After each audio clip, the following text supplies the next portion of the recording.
Assalamualaikum warahmatullahi wabarakatuh. Nama saya Siti Sauda, NPM 2018-02-0098. Di video kali ini saya akan menjelaskan tentang konsep manajemen strategis, menganalisis perencanaan visi misi, dan analisis lingkungan perusahaan. Apa sih manajemen strategi? Bagaimana perannya? Penting nggak? Perlu kalian tahu, manajemen strategis adalah proses atau rangkaian kegiatan pengambilan keputusan yang bersifat mendasar atau menyeluruh, disertai penetapan cara melaksanakannya yang dibuat oleh pimpinan dan diimplementasikan atau diterapkan oleh seluruh jajaran di dalam suatu organisasi atau perusahaan untuk mencapai tujuan.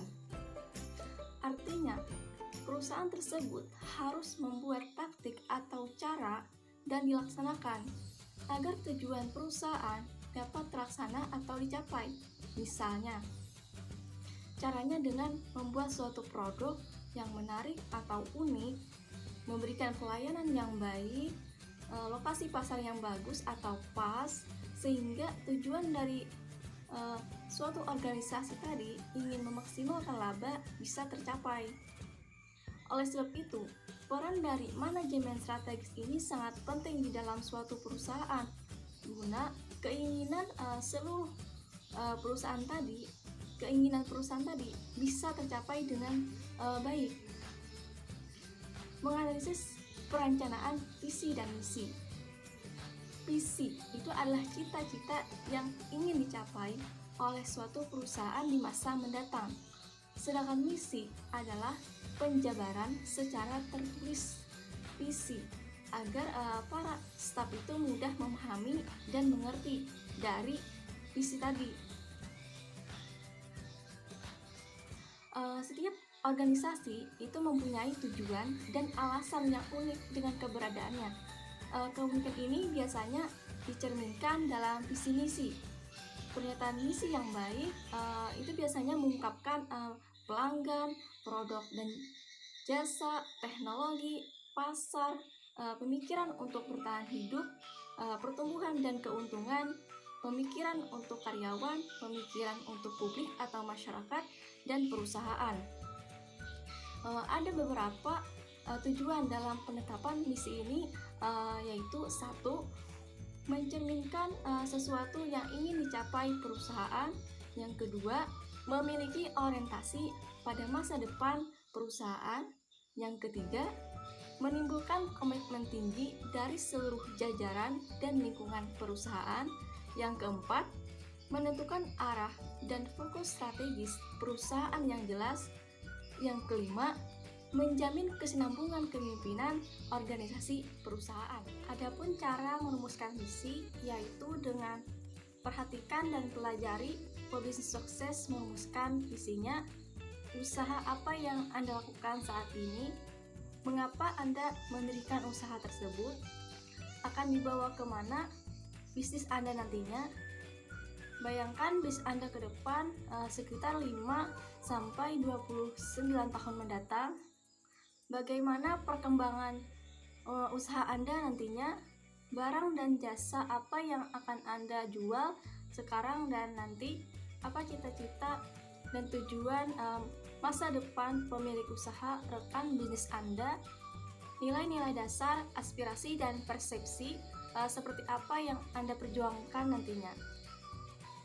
Sedangkan untuk fungsi dari misi yaitu memberikan arah usaha, memfokuskan langkah yang akan diambil, objek, target, dan program perusahaan dirancang berdasarkan visi yang sudah dibentuk, membimbing aksi dalam berbagai tingkat, dan membantu mencegah karyawan agar tidak salah langkah. Jadi, visi dan misi sangat penting dalam suatu perusahaan karena sebagai elemen utama bagi suatu strategi untuk mencari pencapaian hasil yang lebih tinggi atau yang lebih baik. Tanpa visi dan misi, suatu perusahaan itu akan bangkrut atau hancur karena tidak memiliki tujuan yang ingin dicapai. Analisis lingkungan perusahaan. Menurut Certo dan Peter 1991, analisis lingkungan Perusahaan merupakan proses pengawasan terhadap lingkungan organisasi guna mengidentifikasikan peluang dan hambatan pada saat ini dan pada masa mendatang yang dapat berpengaruh terhadap penyusunan strategi perusahaan. Lingkungan perusahaan ada dua, yaitu ada lingkungan eksternal dan lingkungan internal. Yang pertama yaitu lingkungan eksternal, yaitu mengidentifikasi peluang dan ancaman bagi perusahaan dalam menjalankan usahanya. Di lingkungan eksternal ini dikelompokkan menjadi dua, yaitu ada lingkungan umum dan lingkungan industri. Lingkungan umum ini tidak berpengaruh secara langsung terhadap suatu perusahaan, ya seperti faktor sosial, ekonomi, faktor politik dan pemerintah, dan faktor teknologi. Sedangkan faktor lingkungan industri ini berpengaruh langsung terhadap suatu perusahaan, seperti faktor pelanggan, faktor pemasok, dan juga pesaing. Yaitu lingkungan internal. Lingkungan internal yaitu mengidentifikasi kekuatan dan kelemahan yang menjadi landasan bagi strategi perusahaan. Yang termasuk di dalam lingkungan internal yaitu pemasaran dan industri. Di sini terjadinya pertukaran atau perpindahan barang dari produsen ke konsumen. Jadi perlu dilakukannya riset pasar, mengidentifikasikan pasar, pengembangan produk, dan lain sebagainya. Yang kedua yaitu melakukan penelitian dan pengembangan. Artinya suatu perusahaan tersebut harus mengetahui apa nih keinginan atau selera pasar sehingga bisa melakukan inovasi suatu produk. Yang ketiga operasional, artinya kegiatan usaha tersebut berjalan dengan lancar. Selanjutnya yaitu sumber daya dan karyawan perusahaan. Artinya di sini sumber daya manusianya berkualitas sehingga bisa bersaing dengan perusahaan lain. Yang terakhir yaitu keuangan, dalam artian ketersediaan modal perusahaan.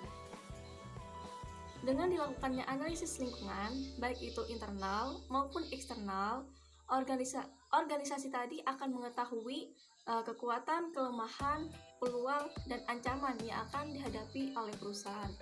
Oleh sebab itu, harus dilakukan analisis SWOT tadi, sehingga nantinya akan dapat mengambil keputusan pemilihan strategis secara tepat.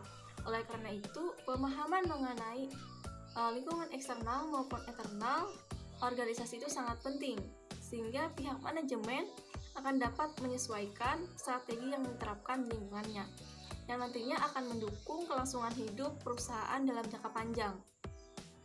Semoga apa yang saya sampaikan ini bermanfaat. Akhir kata, wassalamualaikum warahmatullahi wabarakatuh.